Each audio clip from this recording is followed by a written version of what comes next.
Welcome to Jazz Time. JazzTime.com is an online store that buys, sells, trades authentic luxury watches. We make these videos so our customers can easily choose the best watch for themselves in the comfort of their own home.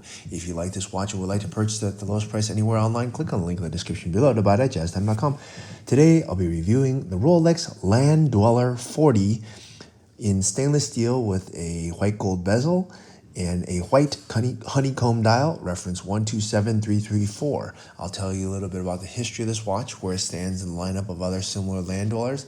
Then I'll tell you about the case, bezel, dial, bracelet movement, finally try it on and give you my thoughts. So let's start with the history. The Land Dweller came out in 2025, the end. No, just kidding.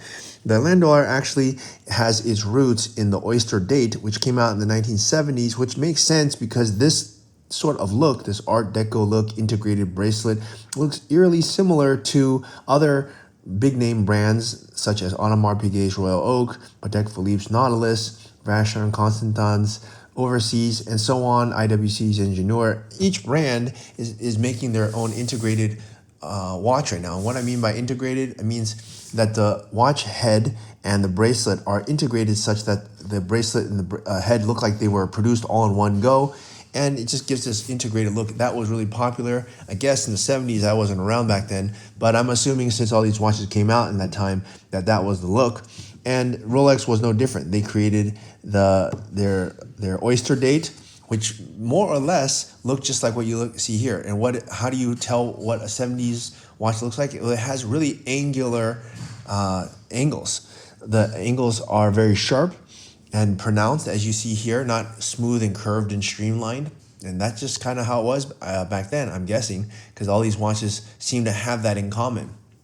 Okay, well, so that's a little bit about the history. Now, where does it stand in the lineup of other similar land dwellers?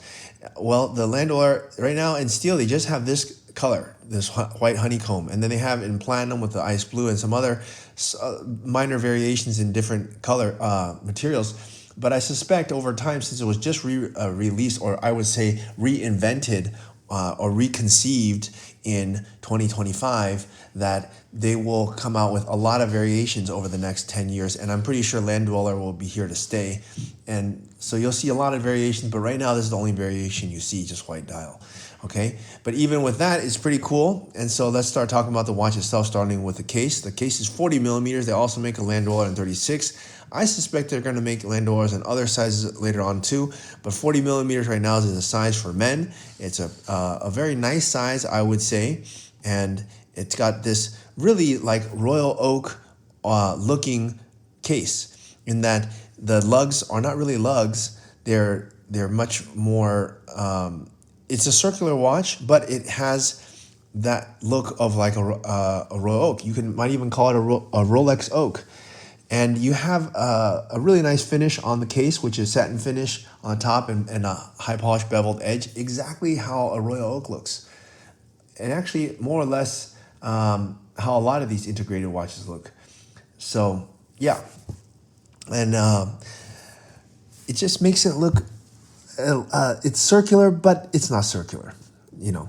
Okay, let's look at the crown, the fluted bezel here. The bezel actually is no different from any other fluted bezel. It's just a white gold bezel, and it's fluted. It serves an aesthetic point, but yeah. Okay, let's look at the dial here. Now they're only making this white honeycomb dial. Why do I call it a honeycomb? That's actually what Rolex calls it. They say that the dial has this sort of motif pattern to it, and it's a honeycomb structure.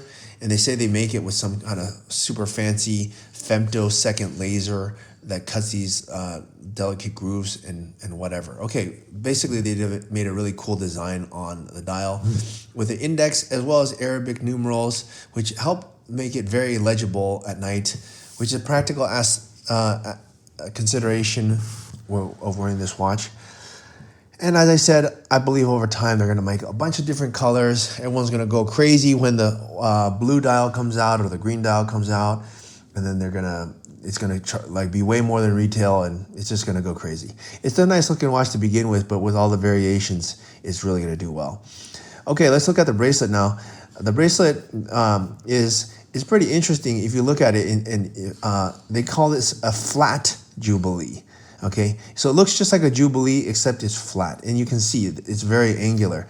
Jubilee has curves to it, and since this watch is, well, the case is different, it has very angles, it makes sense that the strap itself is flat like this. Okay, pretty cool.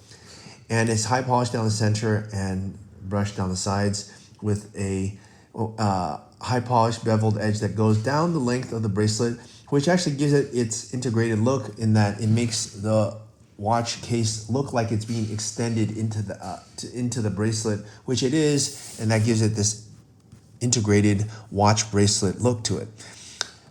It also has this hidden clasp. You pull on the crown just like at any other, and the buckle appears. And yeah, it's done very nicely. Okay, let's look at the movement here. Now this part it really caught me off guard. It has a caliber 7135, but you can see the movement, and it's actually a very beautiful movement. I thought that time and date watch, which is what this is, was going to have the standard 32-35 movement that they use in all the other ones, but it doesn't. And it's actually even thinner. The watch, including the case and everything, is only 10 millimeters thick. It's thinner than a Datejust, and it still tells the same functions as a Datejust, but they had to reconfigure the movement so that it would fit all of it. And they put this beautiful rotor in gold. They displayed the case back, and they're really starting to lean into this showing movement thing, which I think is great because they make beautiful movements. So there's no reason why they shouldn't show it. And they made it thin, they made it beautiful. I mean, they really knocked it out of the park with this one. And that's the reason why this watch is doing so well, much over retail than the retails are around 16K, and the watch is selling on the secondary market for, at least as of 2026, around 30K. So it's a fantastic looking watch. It's very unique, at least for Rolex it is. And so I believe most integrated watches do very well, and this one's not going to be any different, especially from Rolex. Okay, let's try this watch on my wrist and give you my thoughts. Now, I am a huge fan of Rolex, first of all, of course, most people are. But Lando, I believe Rolex is going to knock it out of the park. They already did. The watch is selling above retail. It's going to be, the talk of the town. Everyone loves it. And they're going to make tons of variations, a lot of money, and it's going to be a smash hit, And so look, if you want to buy this watch, you probably can't get it at the authorized dealer unless you have a massive spend history. But you can get it by clicking on the link in the description below to buy it at jazztime.com. If you want to find out more about the watch you just saw in the video, you can just click below on Show More to see the full description. Then you can check the link next to Model as seen in video, click on it, and you will get to the proper page where you can see all the details. If you're watching on a mobile phone, you have to click on the arrow down on the right hand side below the video to see the full description. If you like this video, please give us a thumbs up. If you would like to share this video with your friends, you can use the share button below and share it on any platform you like. If you have questions, constructive feedback, want to tell us about some mistakes or misspeaks, just write a comment below. If you want to see more videos like this, you should subscribe to our channel and visit our channel page where you can find all the videos. And if you're interested in a specific watch brand, you can check out our playlists. If you want to check the price for a watch or want to buy one, remember at jazztime.com you always get a steep discount, so you should check the prices with us. If you want to know the price for a specific watch, just go to Google, type in JazzTime, plus the brand, model, and the details you're interested in, and Google will find the right page for you. Thank you for watching.